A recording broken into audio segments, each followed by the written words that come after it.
Imagine this. You escaped danger. You did everything the internet told you to do. You filed for asylum. You waited out the 180 days. You got your work permit. You got a job. You paid taxes. You played by the rules. And now, the government is coming back to say, that work permit should have never been issued. And here's what makes it worse. There are people right now, hundreds of thousands of people, who are about to lose their right to work in this country. Not because they did something criminal, but because DHS says their asylum claim is meritless. And what does meritless mean? That's the trap. That's exactly what we're going to break down today. My name is James, and this is Immigration News Today, the only channel that gives you the legal strategy, not just the headlines. Today, we are exposing 5 brutal traps buried inside DHS's new proposed rule that could ban asylum seekers from getting work permits.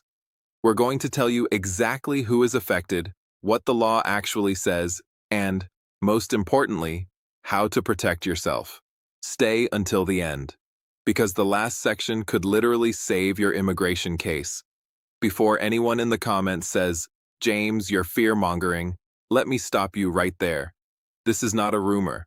This is not social media gossip. This is published in the United States Federal Register on February 23, 2026. It is a notice of proposed rulemaking. That means the government has officially put this rule change on the table. Now, and this is critical, as of March 2026, this is still a proposal.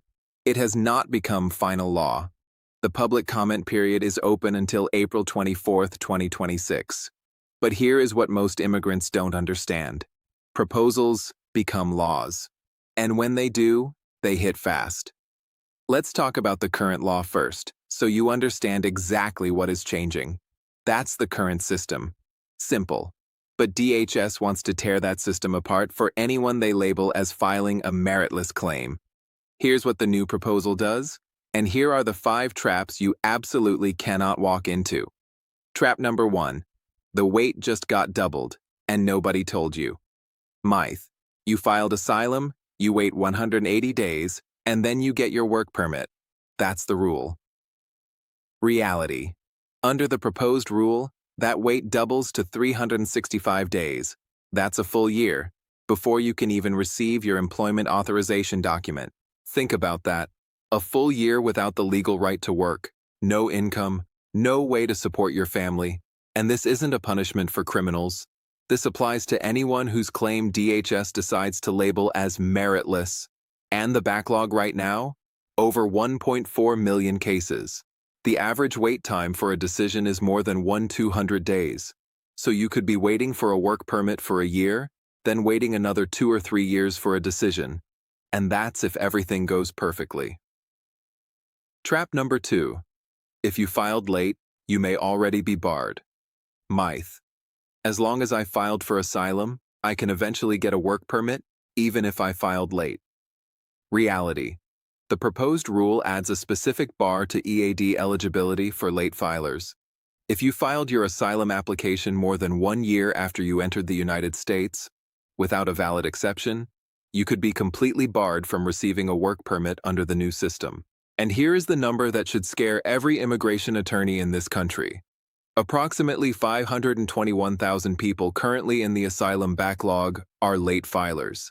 500,000 people potentially ineligible for a work permit under this new proposal. Now, there are exceptions to the 1-year filing rule. Changed circumstances. Extraordinary circumstances. But those exceptions must be documented and proven. They do not apply automatically. Are you a green card holder watching this? This specific trap doesn't apply to you directly, but if you have family members on asylum pending status, forward this video to them right now. Trap number 3. How you entered the country now matters for your work. Permit, myth. It doesn't matter how I entered the US. My asylum rights are protected regardless of entry method. INA says so. Reality. You're half right, and that half right thinking is dangerous. Yes. INA Paragraph 1158A, 1, protects your right to apply for asylum regardless of how you entered. But the new proposed rule adds EAD bars specifically targeting people who entered without authorization and did not immediately express a fear of persecution. So let's be precise. Your right to file asylum is still protected. That cannot be taken away by this rule. But your right to a work permit while your case is pending? That is what's on the chopping block. The new rule says, if you cross the border unlawfully and you did not immediately express fear to border officials, you may be barred from getting a work permit during your wait, even if your asylum case is legitimate. This is why your initial interaction with CBP officers at the border is one of the most important legal moments of your entire immigration case. If you didn't say the right words at that moment, if you didn't clearly express a fear of return, it could follow you through your entire case. Trap number 4. EAD approvals are now discretionary. The new wildcard, MITE.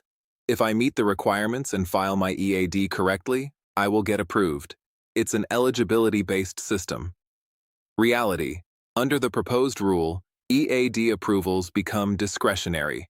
That means even if you technically meet all the requirements, an officer can still deny your work permit based on their individual judgment.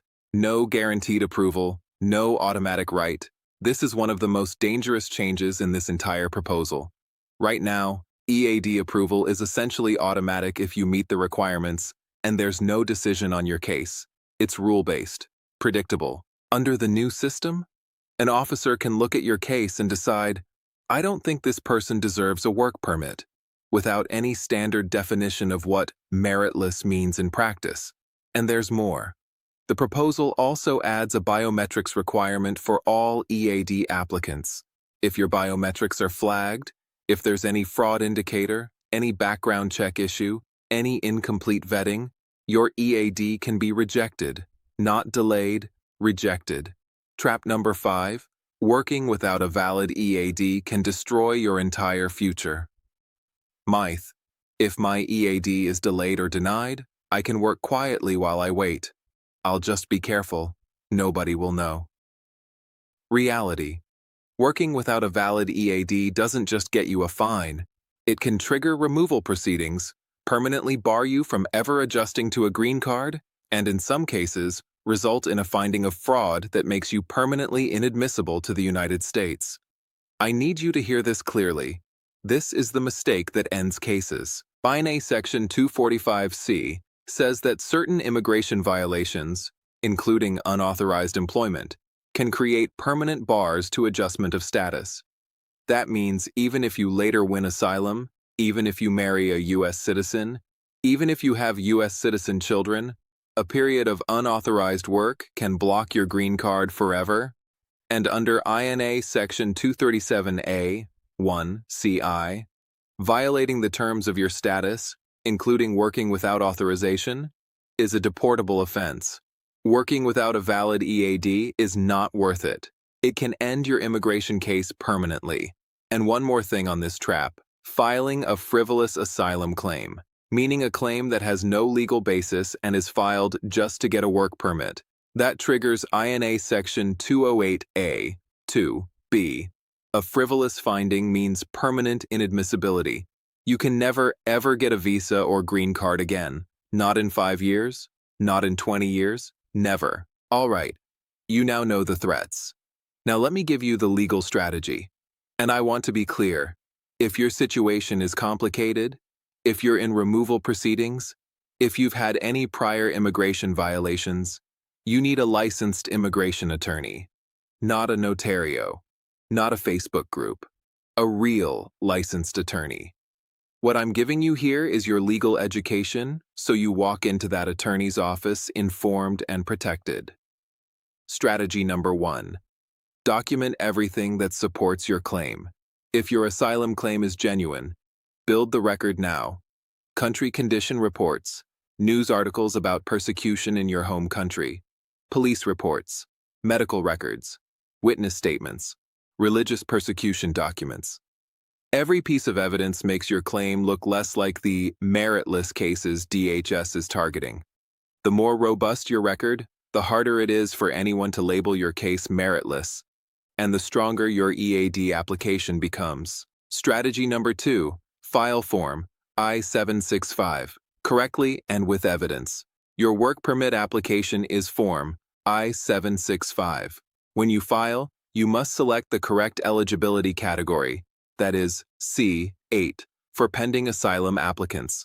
Get this wrong, and your application gets rejected automatically. Under the proposed rule, if it becomes final, you may need to include additional evidence rebutting ineligibility. That means if you're a late filer, you need to include documentation supporting a changed circumstances or extraordinary circumstances exception. Attach your asylum receipt notice, Form I-797, as proof of your pending case. Include evidence of the 150-day waiting period from your asylum filing date. If you're a late filer, attach a written statement and evidence explaining the late filing exception. Complete biometrics requirements fully.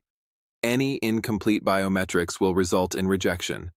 And keep copies of everything you file. Strategy number 3, know your constitutional rights. The Fifth Amendment still applies.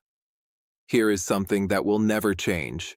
The Fifth Amendment of the United States Constitution protects every person on U.S. soil from arbitrary government action, not just citizens, every person. This means that even if your EAD is denied under discretionary authority, you have due process rights. You can challenge a denial.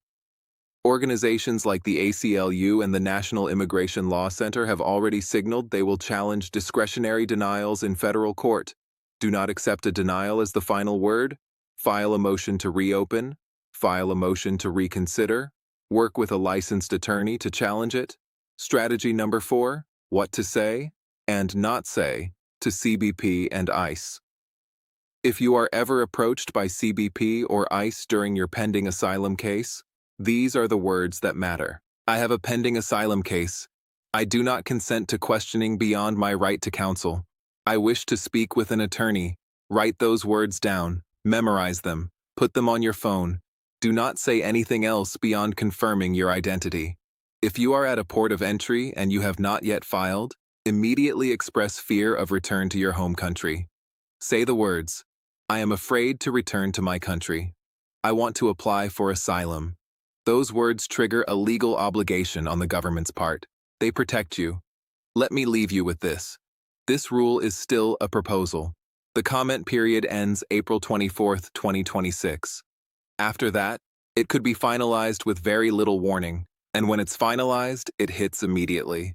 There is no grace period for people who weren't paying attention. The immigration landscape in 2026 is moving faster than any time in the last 20 years. New directives, new enforcement priorities, new rules, sometimes announced on a Friday afternoon. If you are not getting real-time updates, you are flying blind. Join our free official WhatsApp channel. The link is in the description below. Get urgent 2026 immigration alerts the moment they happen. Free, official, instant. On that WhatsApp channel, we will alert you the moment this rule becomes final.